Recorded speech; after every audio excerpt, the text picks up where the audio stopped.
आज शिवरात्रि का दिन था और शिवरात्रि का दिन जिस दिन भगवान शंकर के शिवलिंग के प्रागट्य का दिन है, भगवान शंकर के प्रागट्य का अवसर है, भगवान शिव के प्रागट्य का अवसर है। शिवरात्रि का दिन था। नंदीश्वर ने भगवान शंकर के चरणों का स्मरण किया और शिव जी का स्मरण कर कर, भगवान शंकर के पावन चरणों का स्मरण कर कर नंदी ने शिवरात्रि के दिन भगवान शंकर की सुंदर बेलपत्र के पत्ते पर लाल चंदन का स्पर्श कर कर भगवान नंदीश्वर भगवान शिव को एक बेलपत्र समर्पित करते हैं। थोड़ा ध्यान देना आप लोग भी। अगर कोई विषम परिस्थिति हमारे सामने आ जाती है, कोई प्रशासनिक विवाद हमारे सामने आ जाता है, कोई विषम परिस्थिति में जब हम फंस जाते हैं, विषम परिस्थिति में जब हम फंस जाते हैं, विषम परिस्थिति में जब हम आ जाते हैं और विषम परिस्थिति जब हमारे सामने खड़ी हो जाती है, उस समय पर बेलपत्री के मध्य भाग में, बेलपत्री का जो भाग होता है, इस बेलपत्री के मध्य भाग में लाल चंदन का एक थोड़ा सा भाग लाल चंदन का लगाकर, देखो रोली कंकु अलग होता है और लाल चंदन अलग होता है। नहीं तो कई लोग कहें कि रोली कंकु एक ही है, मतलब रोली कंकु और लाल चंदन एक है, तो दोनों में अंतर है। लाल चंदन अलग होगा, रोली कंकु अलग होगा। जैसा पीला चंदन होता है वैसा ही लाल चंदन होता है। जैसे पीले चंदन को अपन घिसते हैं ऐसा ही लाल चंदन भी घिसा जाता है। आजकल पीला चंदन भी डब्बियों में घिसा हुआ आ जाता है, तो लाल चंदन भी डब्बियों में घिसा हुआ आ जाता है। कहें अगर विषम परिस्थिति में अगर हम हैं और ऐसा लग रहा है कि ये परिस्थिति हमारे को परेशान कर रही है या प्रशासन कहीं ना कहीं हमको कुछ ना कुछ ऐसा क्रम बन रहा है कि हमें तकलीफ आ रही है, तो उस जगह पर केवल 3 शिवरात्रि, कितनी शिवरात्रि? केवल 3 शिवरात्रि। हर महीने शिवरात्रि आती है। किसी भी शिवरात्रि पर, प्रत्येक महीने शिवरात्रि आती है, किसी भी 3 शिवरात्रि पर लाल चंदन बीच वाली पत्ती पर लगाकर अशोक सुंदरी का स्थान छुपाकर नंदीश्वर का नाम लेकर भगवान शंकर को अपने दिल की बात कहकर समर्पित कर दी जाती है। और उसी बेलपत्र को कुछ क्षण तक रखने के बाद मंत्र का स्मरण कर कर श्री शिवाय नमस्तुभ्यम बोलो, पंचाक्षर मंत्र नमः शिवाय बोलो, षडाक्षर मंत्र ओम नमः शिवाय बोलो, चाहे महामृत्युंजय मंत्र बोलो, जो तुमको याद हो उस मंत्र का स्मरण कर कर उस बेलपत्र को वापिस उठाकर अपने घर पर लाया जाता है। 3 शिवरात्रि अगर दिल से कर ली जाए तो कैसा भी विवाद चल रहा हो, प्रशासनिक कैसे भी झमेले चल रहे हो, वो सुलझ जाते हैं। उसमें हमें राह मिल जाती है। गला पकड़ रहा है बाबा, उसमें हमें सहजता मिल जाती है, उसमें हमारी सुरक्षा हो जाती है। एक बेलपत्र नंदीश्वर का नाम स्मरण कर कर चढ़ाई जाए।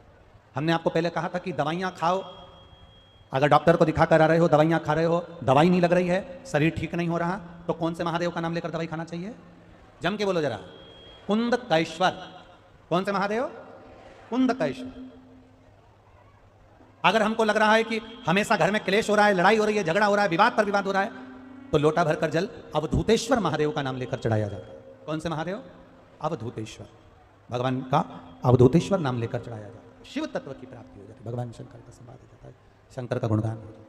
विचार करना कि शंकर भगवान की शिवरात्रि साधना की रात्रि होती है।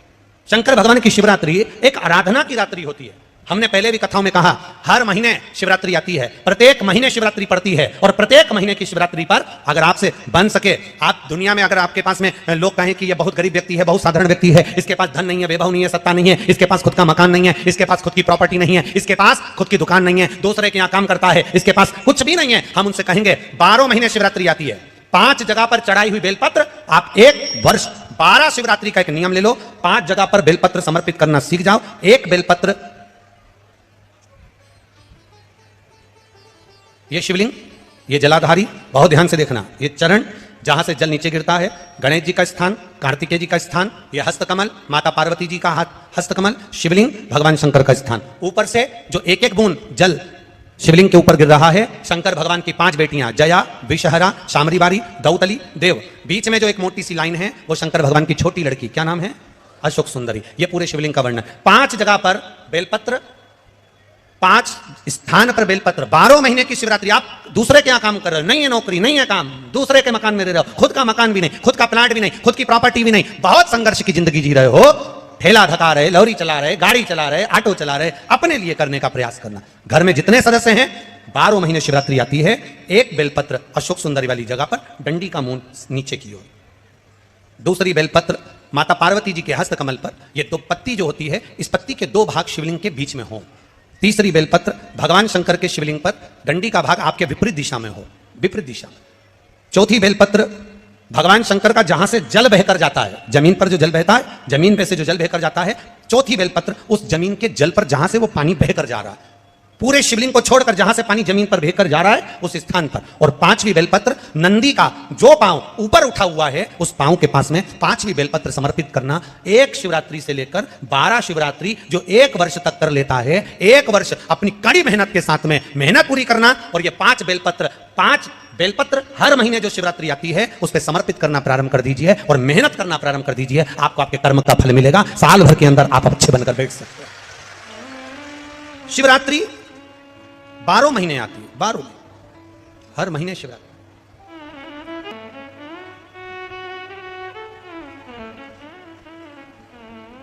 और महाराज जब वो कृपा करता है तो कोई साधारण नहीं करता। आपको पहले भी कथाओं में कहा, आपको पहले भी वर्णन किया, आपको पहले भी निवेदन किया, आपको पहले भी कहा, देवता देते हैं तो पल्ला झाड़ कर देते हैं, देवता देते हैं तो पल्ला झाड़ कर देते हैं, और मेरा देवघर वाला देता है तो छप्पर फाड़ कर देता।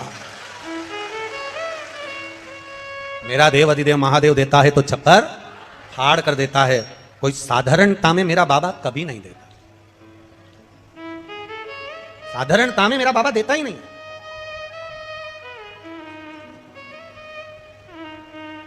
अभी हम यहां खगड़िया बिहार आ रहे थे, उसके पहले एक भक्त सीहोर मिलने के लिए आया और उसकी शादी को 9 साल हो गए थे। और टीवी के माध्यम से कथा सुनकर उसने सफेद आंकड़े की जड़ का प्रयोग करा था और 9 वर्ष शादी को हो गए थे, संतान नहीं। अब उसकी पत्नी ने एक बार पशुपति व्रत करा, संतान गर्भ नहीं ठहरा। दूसरी बार उसने फिर 1-2 महीना छोड़कर फिर पशुपति व्रत करा, गर्भ नहीं ठहरा।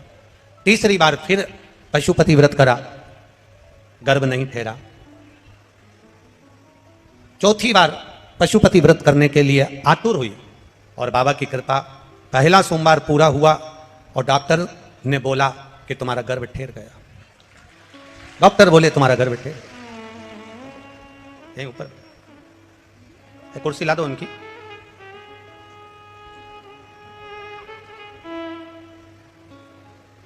डॉक्टर बोले तुम्हारा गर्भ ठहरा। 9 महीने पूर्ण हुए। डॉक्टर ने जब अल्ट्रासाउंड करा, जांच करी, तो उस जांच में निकला कि इनके गर्भ में 1 बच्चा नहीं, 2 बच्चा नहीं, माला दे दो, माला माला दे।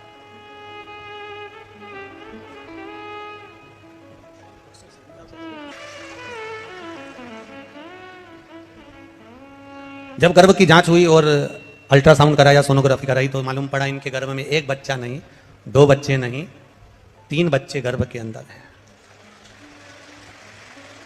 अब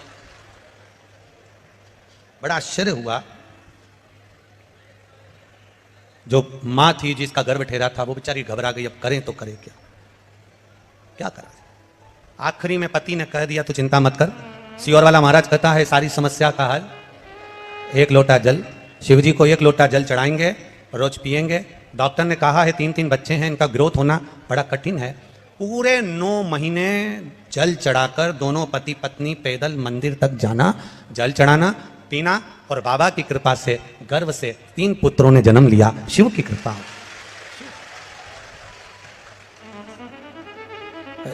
हमारे सुनील के पास वो फोटो भी होगा, जरा आस्था चैनल पर अगर बन सके तो मोबाइल में से वो फोटो जरूर चलाएं। 3 बच्चों को हम गोदी में लिए हुए हैं। उसको लेकर जब वो सीहोर आए कुबेरेश्वर धाम को प्रणाम करने, तो वो तीनों बच्चे हमारी गोदी में दिया। हमने कहा ये शिव कृपा नहीं तो और क्या है, शिव करना, ये शिव की उदारता, ये शिव की कृपा। खाली ना जाता कोई दर से तुम्हारे, खाली ना जाता कोई दर से तुम्हारे, मैं भी खड़ा हूं नन्ही बाहें पसार, अपने हृदय से लगा लो, लगा लो गिरा जा रहा हूं, उठा लो। एक विश्वास के साथ इस खगड़िया गांव में कहना चाहूंगा, इस खगड़िया बिहार में कहना चाहूंगा, अपने दिल की बात इस मां कात्यायनी की भूमि पर कहना चाहूंगा, इस खगड़िया में कहना चाहूंगा कि जिसने इस कथा को दिल से सुना है, जिसने शिव महापुराण पर विश्वास किया है, मेरे भोलेनाथ ने उसका हाथ पकड़कर पार किया है, ये निश्चित है।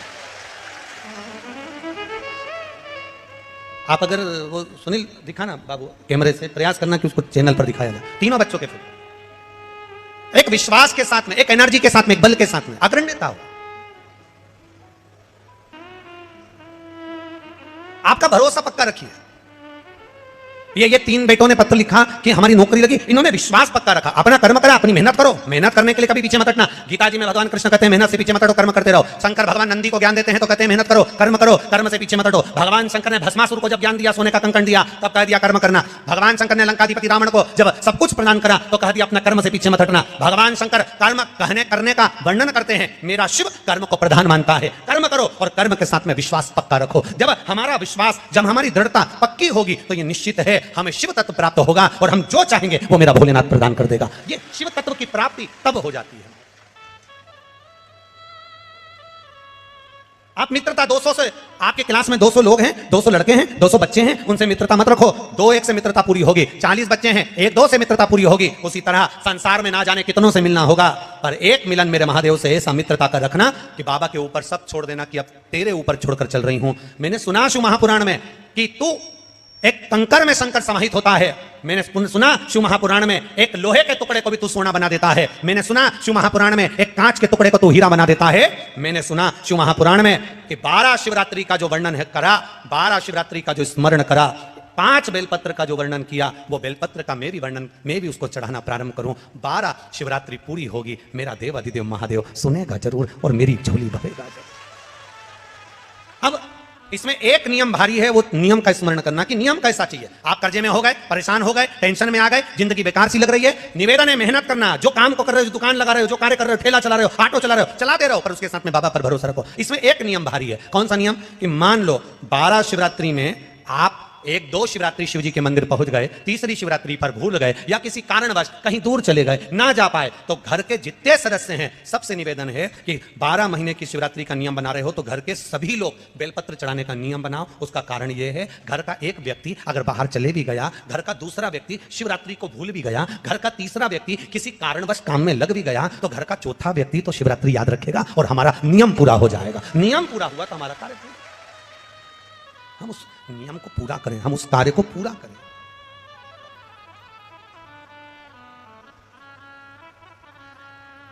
मेरे बाबा दया करना, मैं तेरे भरोसे हूँ। भोले बाबा दया करना, मैं तेरे भरोसे हूँ। ना घर के ना परिवार के,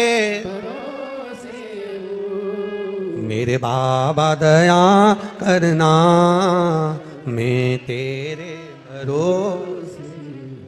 मेरे बाबा दया करना, मैं तेरे भरोसे।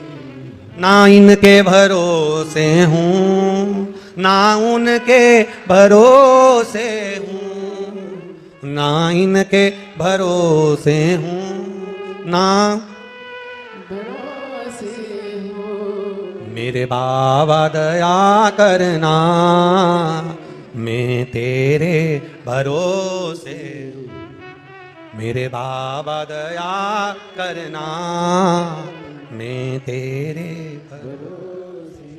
हम उसके सहारे रहें, हम उसके भरोसे रहें। जब हमारा विश्वास दृढ़ होगा, 5 बेलपत्र के नियम को जब हम समझ जाएंगे, हमारी जिंदगी सार्थक हो जाएगी, हमारा जीवन धन्य हो जाएगा।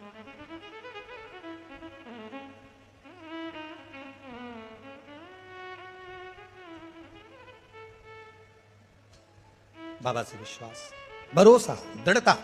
नंदी भगवान शंकर का मित्र भी है।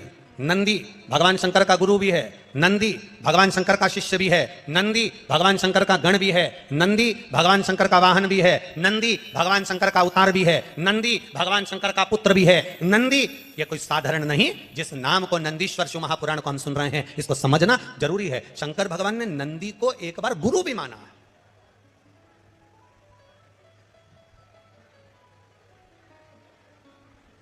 एक बार नंदी को गुरु मान लिया भगवान ने। जब ब्रह्मा जी झूठ बोल दिए, केतकी के फूल ने झूठ बोला, तो भगवान ने कह दिया केतकी मैं तुझे श्राप देता हूं, तू शिव पर कभी नहीं चढ़ेगी। गौ माता को श्राप दिया भगवान ने झूठ बोलने पर कि तू झूठ बोली है, इसलिए तेरा पूरा शरीर पूजा जाएगा पर तेरा मुख अपूज्य होगा, अपूज्य। अब महाराज ब्रह्मा जी की बारी आई और ब्रह्मा जी ने जो झूठ बोला, ब्रह्मा जी कहते हैं आकाशवाणी झूठी है। भगवान देवादिदेव महादेव ने अपने पैर के नख को तोड़ा, फेंका, काल भैरव प्रकट कर लिया। काल भैरव से कहा काट दे ब्रह्मा का सिर।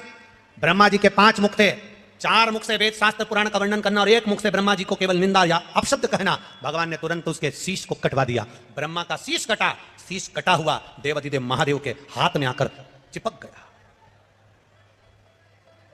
ब्रह्मा के शीश कटने की हत्या देवादिदेव महादेव पर लग गई।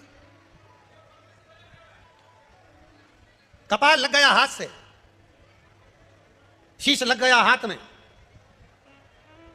और जब शीश हाथ में लगा, भगवान देवादिदेव महादेव कई गंगा महारानी से कहे गंगा ये मेरे हाथ में जो शीश चिपका है, ब्रह्मा जी का जो ये माथा मेरे हाथ में कपाल चिपक गया, ये निकलेगा कैसे? गंगा जी बोली प्रभु आपका सारा पुण्य मैंने दे दिया, इसके बाद भी ये कपाल नहीं छूटा। सारे पुण्य एकाग्रित करे गए पर वो कपाल नहीं छूटा। आखिरी में शंकर भगवान एक मौन होकर स्तुप्त होकर बैठ गए। और मेरे देवादिदेव महादेव जब मौन होकर स्तुप्त होकर बैठते हैं, तब साधना में लीन होकर बैठते हैं, तब नंदी से ये दशा नहीं देखी गई। भगवान देव की ये दशा नंदीश्वर से नहीं देखी गई। और नंदीश्वर को लगा कि मेरे प्रभु मौन होकर बैठ गए, ये हाथ में कपाल लगा हुआ है, कपाल हाथ में लगा, और मेरे महादेव एकदम मौन होकर बैठे हुए हैं। आखिर बात क्या है? क्या बात है? बहुत ध्यान देना कथा पर। 500-500 रुपए, 1000-1000 रुपए का किराया लगाकर, ऑटो गाड़ी में खर्चा कर 200-500 रुपए टिकट लगाकर आप इतनी दूर कथा को सुनने के लिए आए हो। 10 रुपए के पानी के पाउच या 20 रुपए की पानी की बोतल के चक्कर में कथा मत छोड़ देना, इतना ध्यान रखना।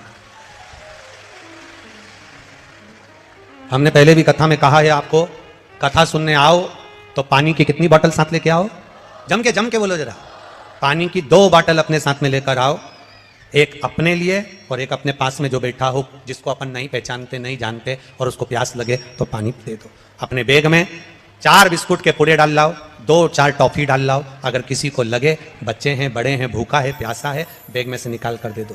पर चलती कथा में अगर कहीं कोई आपको डिस्टर्ब करे या आपको लगे तो उसके हाथ पैर जोड़कर कह दो भैया हम बाद में पी लेंगे, हम बाद में ले लेंगे, अभी कथा सुन लेने दे। 500 रुपये खर्च कर आई हूं कथा सुनने के लिए, बस मुझे सुनना, धारण ये छूट ना जाए।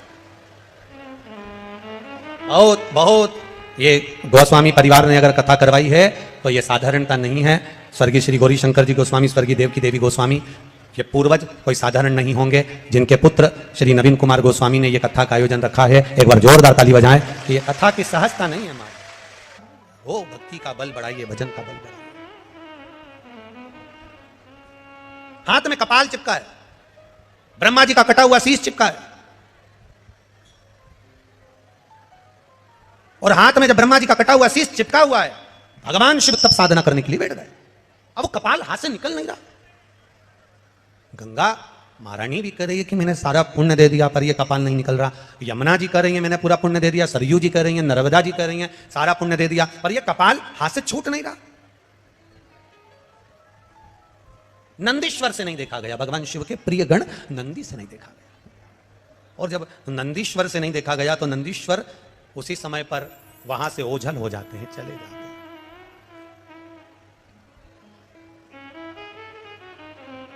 नंदीश्वर ओझल कहते हैं 3 दिन तक माता पार्वती जी को नंदी नहीं दिखे। 3 दिन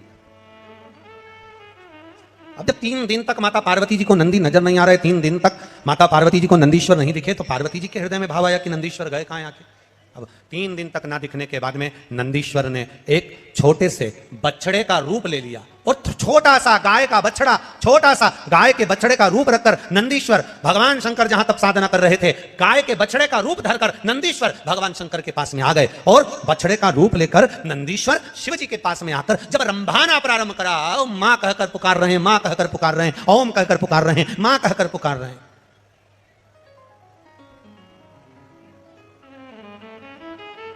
आप लोगों के यहां पर जो लोग गाय को पालते हैं, गौ माता की सेवा करते हैं, उनके घर में बछड़ा होता है, तो बछड़ा जब चिल्लाता है ना, तो उसके बोलने में एक शब्द निकलता है, ओम। क्या शब्द निकलता है? ओम। ओमा, ऐसा शब्द निकलता है। सुना है कि नहीं सुना? आप लोगों ने सुना है ना? गाय का बछड़ा जब चिल्लाता है, ओम कर कर चिल्लाता है, ओमा मां, ऐसा शब्द कर कर जब चिल्लाता है तो उसमें ओम का नाद होता है, ओम का नाद। अब बछड़े ने चिल्लाना प्रारंभ करा, और बछड़ा जैसे जैसे चिल्लाया, शंकर भगवान तप साधना में डूबे थे, और देवादिदेव महादेव जब तप साधना में डूबे हुए और बछड़ा चिल्ला रहा है, जम क्या आवाज लग रहा है, मां मां मां चिल्ला रहा है, बहुत तेज तेज चिल्ला रहा है, शिव जी के नेत्र खुल गए, तप साधना टूट गई। भगवान शंकर की जब तप साधना टूटी, शिव जी ने देखा कि ये बछड़ा आया है और तप साधना मेरी तोड़ दिया है, और बछड़े ने चिल्लाकर कहा, मां, शंकर भगवान के डमरू की जो डोर थी, उस डमरू की डोर को छोटे से बछड़े ने अपने छोटे से सींग में उस डमरू की डोर को लटका लिया।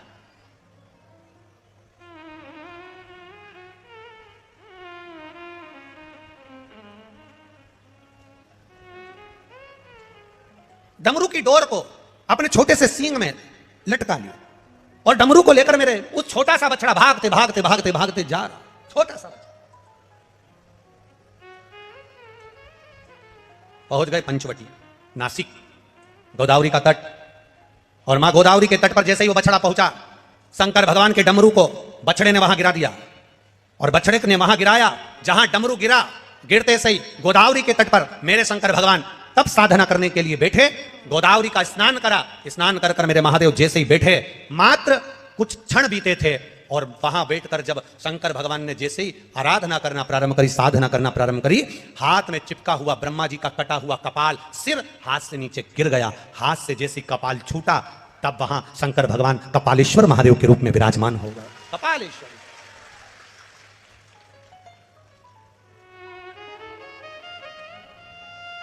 दुनिया के केवल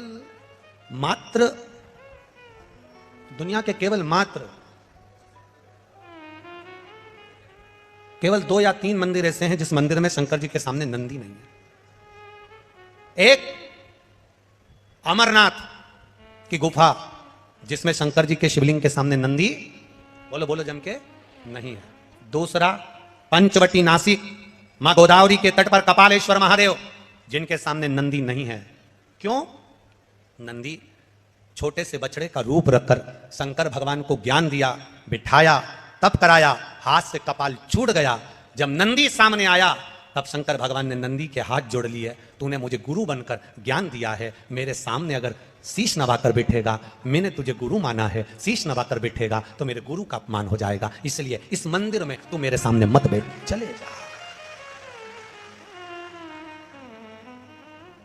नासिक का पंचवटी में कपालेश्वर महादेव गोदावरी के तट पर एक ऐसा मंदिर, भारत की भूमि का वो सिद्ध मंदिर, जहां पर भगवान शंकर अपने नंदी को सामने नहीं रखते, क्योंकि मैंने इसको गुरु माना और गुरु ज्ञान दिया, इसलिए मुझे गोदावरी के तट तक पहुंचा दिया। गुरु ने ज्ञान दिया तो यहां तक पहुंचा। मान लो ये शिवलिंग, ये जलाधारी, किसी किसी मंदिर में नंदी मंदिर के बाहर होता है, गर्भगृह के बाहर। बोलो सही है कि गलत है? अब जरा समझ लेना बहुत अच्छे से हैं। किसी किसी मंदिर में नंदी जो मंदिर अंदर का होता है गर्भगृह, उस गर्भगृह से बाहर होता है। किसी किसी मंदिर में नंदी का जो शिवलिंग होता है भगवान का, उसके सामने जो जलाधारी होती है, नंदी उसके सामने होता है। बोलो करें दर्शन? किसी किसी मंदिर में नंदी, शंकर भगवान में मंदिर में अगर छोटी जगह है तो उस साइड में भी नंदी हो जाता है। करें दर्शन? कहीं कहीं शिवलिंग है जलाधारी है, सब कुछ है। गणेश जी नहीं है, कार्तिकेय जी नहीं है, पार्वती जी नहीं है, केवल शिवलिंग है, जलाधारी है और नंदी है। करें हैं दर्शन। किसी किसी मंदिर में केवल शंकर भगवान का स्वरूप विराजमान है, शिवलिंग विराजमान है, नंदी नहीं है। तो शिव महापुराण की कथा यहां वर्णन कर रही है, उसको जरा समझिएगा। शिव पुराण कहती है, भगवान शंकर का चरित्र कहता है, शिव तत्व कहता है कि जिस मंदिर में नंदी जहां विराजमान, जिस जगह पर विराजमान है, सामने बैठा हो, गर्भगृह के बाहर बैठा हो, या तिरछे में बैठा हो, या शिवलिंग जिस भाव से विराजमान है, आप अपनी जो आराधना कर रहे हो, आप अपनी जो भाव से पूजन कर रहे हो, आराधना कर रहे हो, सेवा कर रहे हो, उसमें तुम्हारे भीतर यह भेद नहीं आना चाहिए कि इस मंदिर में नंदी तो बाहर है ही नहीं, तो मैं पूजन कैसे करूं। इस मंदिर में तो नंदी सामने बैठा है, तो मैं पूजन कैसे करूं। इस मंदिर में नंदी तिरछा बैठा है, तो मैं इसकी पूजन कैसे करूं। इस मंदिर में तो पार्वती जी नहीं है, गणेश जी नहीं है, सदानंद कार्तिकेय जी नहीं है, तो मैं पूजन कैसे करूं। शिव महापुराण की कथा कहती है, यह भाव हमारे भीतर नहीं आना।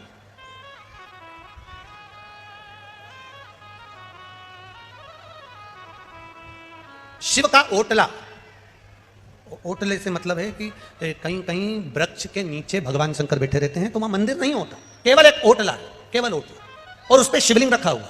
केवल एक ओटले पर भगवान शंकर का शिवलिंग रखा है। या मंदिर है, गर्भगृह है, बड़ा चौक नहीं है।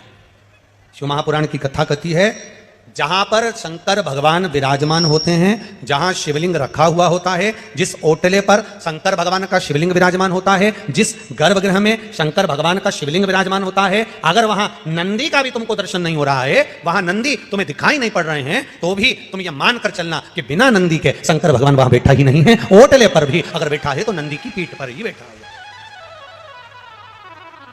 जहां वो बैठा है, गला पकड़ रहा है रे बाबू, गला पकड़ रहा है, वो नंदी वहां विराजमान है, वो नंदी वहां बैठा, नंदी से कहीं दूर नहीं है। शरीर मिला है तो दो मंदिर जाने में पीछे मत हटना। वो दो मंदिर, भगवान के दरवाजे पर दो मंदिर अवश्य जाया करो। पहला मंदिर है परमात्मा का मंदिर और दूसरा है ये आत्मा का मंदिर। ये दो मंदिर में प्रवेश अवश्य होना चाहिए। जितना आप भगवान के मंदिर जाते हो, जितना आप शिव जी के मंदिर जाते हो, आप जितना शिवालय जाते हो, आप जितना भगवान के मंदिर में पहुंचते हो, उतना इस आत्मा के मंदिर में भी प्रवेश करिए। उतना इस आत्मा के मंदिर में भी जाने का प्रयास करिए।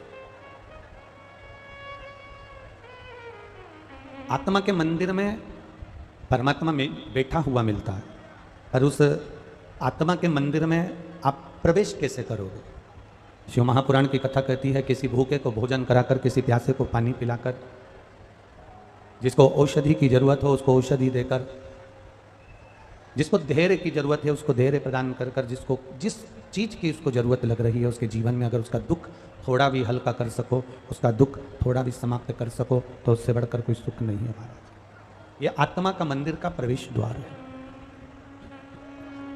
ये आत्मा के मंदिर का ये प्रवेश द्वार है। एक लाइन आप लोग भजन की हमेशा गुनगुनाते रहे हैं, भला किसी का कर ना सको तो बुरा किसी का मत करना, फूल नहीं बन सकते तो कांटे बनकर मत रहना। डीले कम कर कर।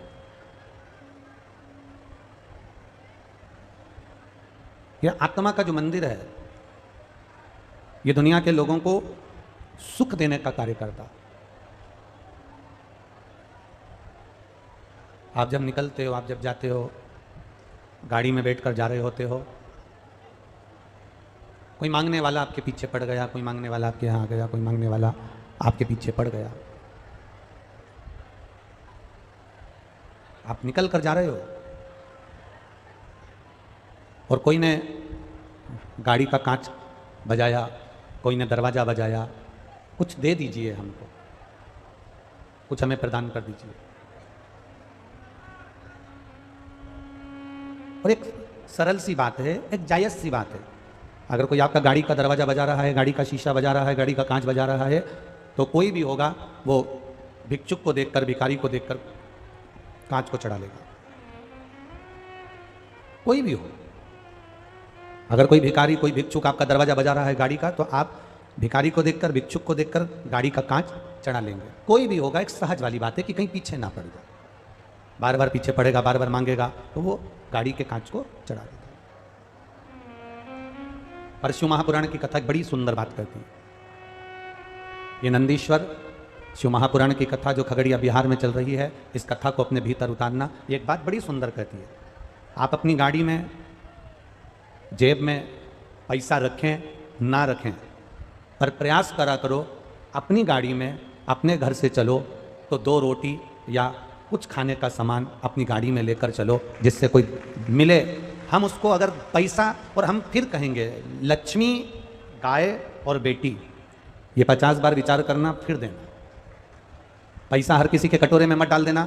कोई भिखारी तुम्हारे पास से पैसा लेकर गया और उसने व्यसन में डूब गया, मदिरा पान में लगा दिया, मांसाहार में लगा दिया, जुए में लगा दिया, वेश्यावृत्ति में लगा दिया, गलत जगह पर लगा दिया, तो जो पैसा दिया है दुख उसको भोगना पड़ता है। गौ माता का दान करना तो ऐसे ब्राह्मण को मत कर देना जिसके घर में खुद की रहने की जगह नहीं है, तो वो उस गाय को दूध के चक्कर में थोड़े दिन रखे, बाद में उसको दूसरी जगह बेच दे, फिर तीसरी जगह बेच दे, फिर चौथी जगह बेच दे। बिकते बिकते वो गाय कसाई के हाथ में चली जाएगी और गाय कटेगी तो दान करने वाले को रोना पड़ता है। बेटी देने से पहले 50 बार विचार करो, किसी ऐसे लड़के के साथ में अपनी बेटी का विवाह मत कर देना जो तुम्हारी बेटी का आदर ना करे, सम्मान ना करे, उसको 2 रोटी प्रेम से खिला ना सके। गाय, बेटी और लक्ष्मी, ये 3 बड़े सावधानी से देना।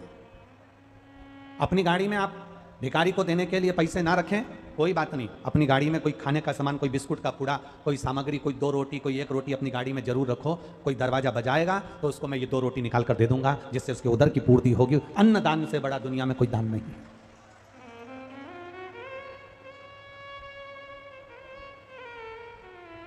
अन्नदान से बड़ा दुनिया में कोई दान नहीं है। दुनिया का कोई ऐसा दान नहीं जो अन्नदान से कम हो। अन्नदान के बराबर दान होता ही नहीं।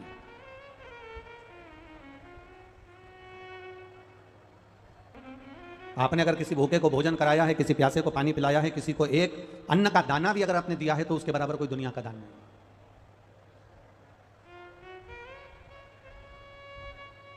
उसके बराबर दुनिया का कोई सुख नहीं, उसके बराबर दुनिया का कोई आनंद नहीं।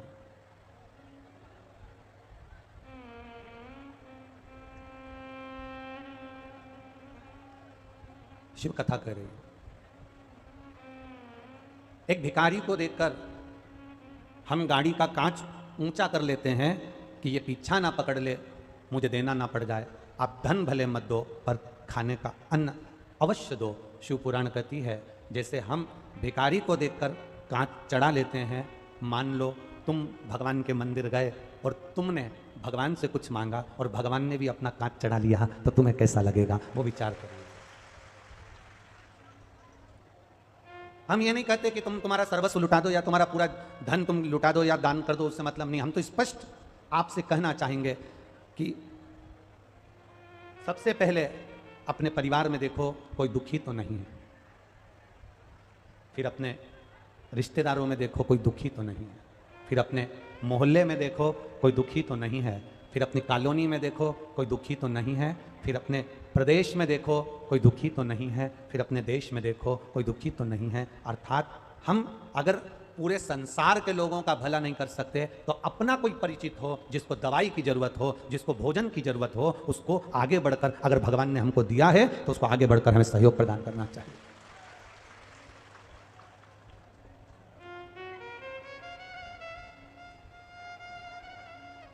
बहुत अंतर है हमारा संसार के लोगों में और समझने की बात है। हमारे यहां पर सरकार की जो दुकान होती है उसको कंट्रोल कहते हैं। जहां शक्कर मिलती है, चावल मिलता है, गेहूं मिलता है, उसको हमारे यहां कंट्रोल कहते हैं। तुम्हारे यहां क्या कहते हैं? कंट्रोल ही कहते हैं ना।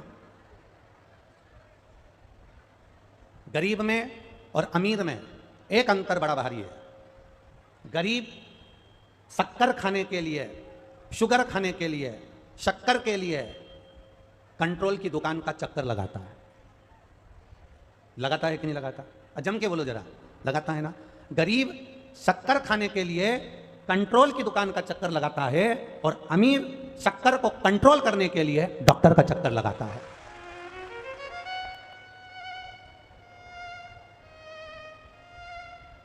गरीब शक्कर खाने के लिए कि मेरे को शक्कर चाहिए, मैं चाय पीऊंगा, मैं दूध पीऊंगा, मैं दही में डालूंगा, मैं मिठाई बनाऊंगा, मैं पकवान बनाऊंगा।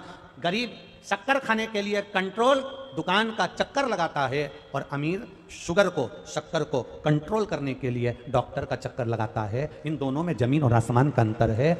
भगवान से प्रार्थना करना हम कंट्रोल का चक्कर लगाने चल जाएगा, पर डॉक्टर का चक्कर मत लगवाना, ऐसी कृपा हमारे ऊपर कर कर रखना।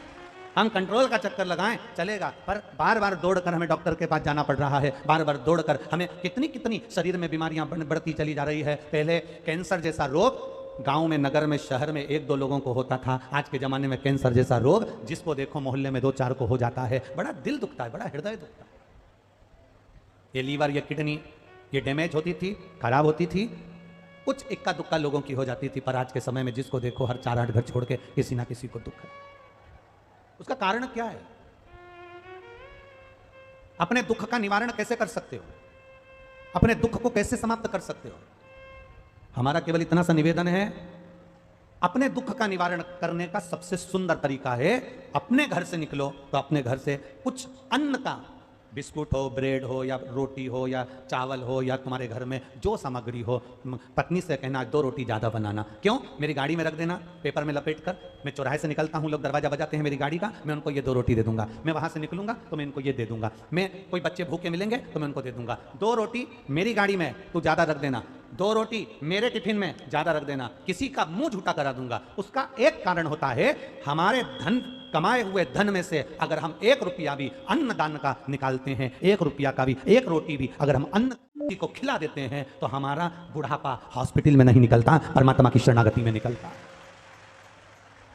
हमारा बुढ़ापा डॉक्टर के चक्कर काटते नहीं निकलता, हमारा बुढ़ापा भगवान की शरणागति में निकलता है। हमने करा क्या? कमाया और अपने ऊपर खर्च कर लिया, भोग कर लिया, भोग करा, भोग करा, भोग करा, खूब अपने ऊपर लगाया, पर अपनी कमाई का हम एक अंश भी निकाल कर परमात्मा की शरणागति में नहीं लगा पाए। महाराज कितना किस्मत वाला है ये गोस्वामी परिवार, श्री नवीन कुमार जी गोस्वामी और उनकी धर्मपत्नी श्रीमती खुशबू जी गोस्वामी। आपको हम धन्यवाद देते हैं कि आपने अपनी कमाई का सदुपयोग करा है और अपनी जिंदगी का सदुपयोग करा है। कुर्सी, सत्ता, वैभव, राजसी ठाट, तुम्हारा वैभव, तुम्हारी कुर्सी, तुम्हारी सत्ता, तुम्हारा सुख तुम्हारे पास में बहुत मिलेगा, और उस कुर्सी, उस सत्ता, उस वैभव और उस आनंद में जब तक तुम्हारी चले तब तक तुम जिंदगी में एक धर्म का कार्य करते चलना, तो तुम्हारी कुर्सी और सत्ता का वैभव भी हमेशा टिका रहेगा।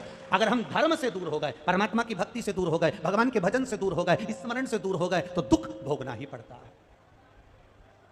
अरे मत बुरे कर्म कर बंदे वरना पछताएगा, भगवान की आंखों से तू बच नहीं पाएगा, तू बच नहीं पाएगा।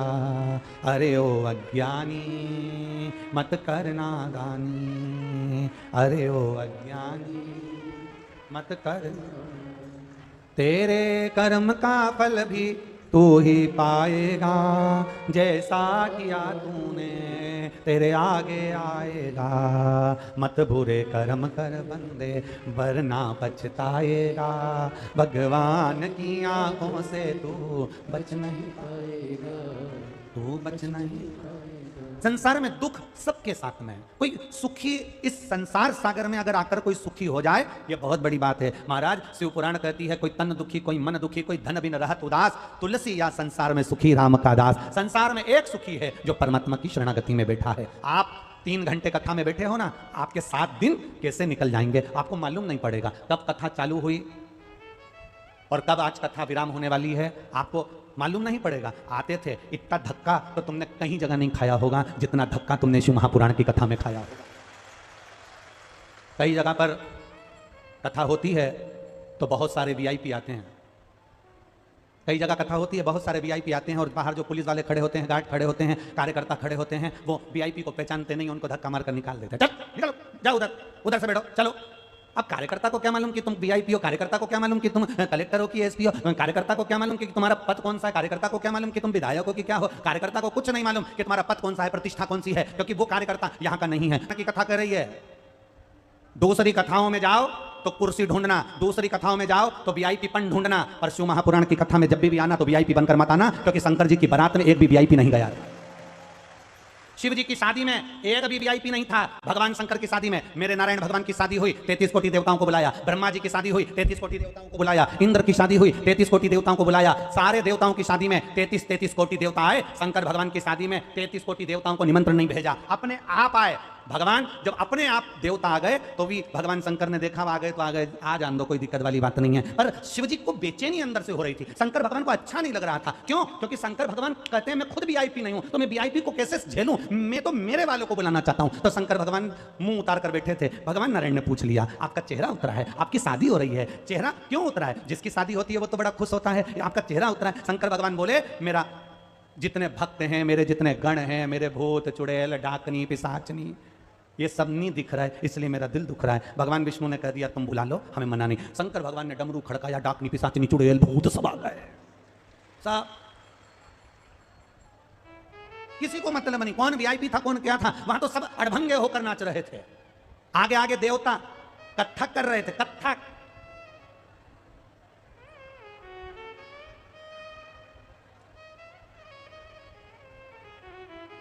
देवताओं का नृत्य कत्थक, नैनों को मटकाते हुए, हाथों को मटकाते हुए, पांवों को मटकाते हुए देवता कत्थक कर रहे थे। अप्सराएं कत्थक कर रही थी, और सारे जितने गंधर्व अप्सराएं देवता सब गंधर्व सब कत्थक कर रहे हैं, नृत्य कर रहे हैं।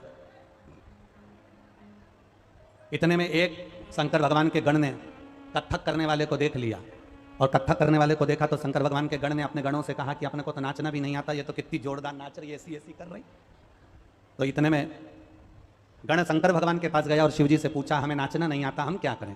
शंकर भगवान बोले, वो जैसे हाथ फेंक रही है ऐसे तुम अपने शरीर के जितने अंग सब फेंकना चालू करो, नाच हो जाएगा। बस देवता कत्थक नाच रहे थे, कोई भांगड़ा नाच रहा था, कोई गरबा कर रहा था। भूत चुड़ैल जो नाच रहे थे वो ब्रह्मा जी के भी संपट में नहीं पड़ा, उनकी भी बुद्धि में नहीं आया, आखिर इस डांस का मैं नाम क्या दूं, इस डांस का मैं नाम क्या दूं? भगवान विष्णु ने ब्रह्मा जी से पूछा, ये देवता नाच रहा है, कोई कत्थक कर रहा, कोई गरबा कर रहा, कोई भांगड़ा कर रहा, कोई कत्थक कर रहा है, ये भूत चुड़ैल जो नाच रहे हैं इनके नाचने का कोई नाम है क्या? इतने में ब्रह्मा जी ने कहा, जो समझ में नहीं आया उसी का नाम मैंने कलयुग में डिस्को कह दिया है। ये जितने रुद्रगण नाच रहे हैं, जितने डाकनी पिशाचनी भूत चुड़ैल नाच रहे हैं, ये सब डिस्को कर रहे हैं। और तुम देखना आज के समय में लोग डिस्को ऐसा करते हैं जैसे पूरा शरीर में देवी देवता आ गए, पूरे शरीर।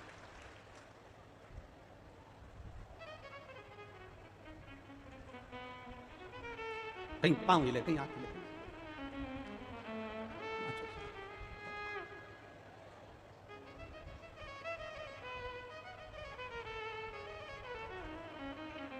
कहीं कहीं तो लोग जमीन पे भी सो के नाचते हैं। एक गाना चलवा लेते हैं, मैं तेरी दुश्मन दुश्मन तू मेरा, मैं नागन तू सपेरा। तो वो जमीन पे सो के नाचते।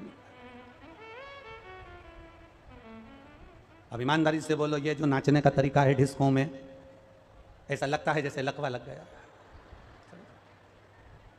ऐसा लगता है जैसे लकवा। तो कोई ये जो डिस्को का तरीका आया तो ये किसी दूसरे ने नहीं दिया, ये मेरे महादेव के गणों ने दिया कि हमें नहीं आता इसलिए हमने ये नाच दिया। शिव को पसंद आ गया ना, बस बहुत, शंकर को प्रिय लग गया, बस बहुत।